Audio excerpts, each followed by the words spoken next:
Now, a different kind of danger in the skies. Kris Van Cleave tells us the FAA today restricted most helicopters permanently from the area around Washington's Reagan National Airport. This is in response to January's deadly mid-air collision of an Army helicopter and an American Airlines passenger plane that was landing at Reagan. Kris is also following the investigation of a frightening incident aboard another American Airlines plane diverted yesterday to Denver.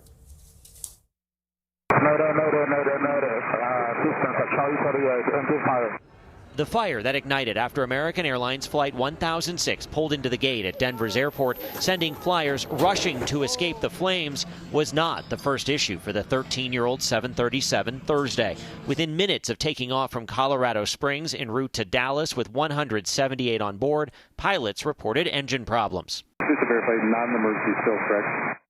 No, we just have a high engine vibration, so we are cruising slower than normal. Passenger Helen Prager. The plane shook, and I was like, whoa, this was literally on takeoff. I'm like, something's wrong here.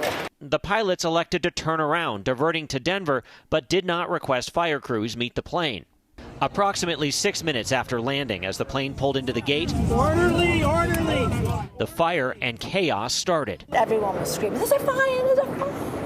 You know, This was when you got to the gate? Yeah. She walked off the plane using the jet bridge. Passengers in the back used emergency exit slides. The plastic of the window was melting and bubbling, and people were screaming. And those in the middle, like Magdi Abdullati, went out the emergency exit windows onto the wing. He shot this video. You can see a man holding a baby as the smoke billows around them. What is going through your mind as this is happening? I'm thinking it could explode anytime. I don't know. You know, I've never been in a situation like that, and you don't know what to do. The big question now, what went wrong here? 2 NTSB investigators have arrived in Denver and are working to answer that very question. American Airlines is praising its crew, airport crews, and first responders for getting everyone to safety so quickly. The 12 people who suffered minor injuries are all out of the hospital tonight. Okay, Kris Van Cleave, thanks so much. Robert Sumwalt is an expert on aviation safety and accident investigation. He's a former chairman of the National Transportation Safety Board. He joins us now from Columbia, South Carolina. So, Robert, we saw this incident. We saw the one in D.C. and the one in Toronto, all recent weeks with the same question on everybody's mind. Is it safe to fly? What do you say?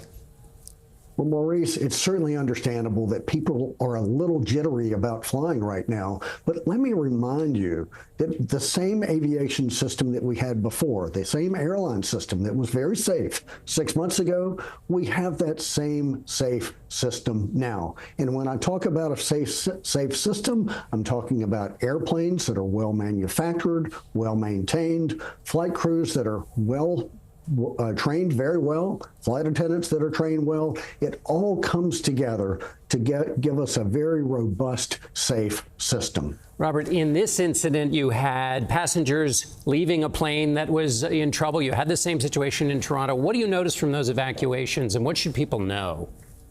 Well, the main thing is people are getting off safely. And I travel all the time, on who you do too, John, Maurice.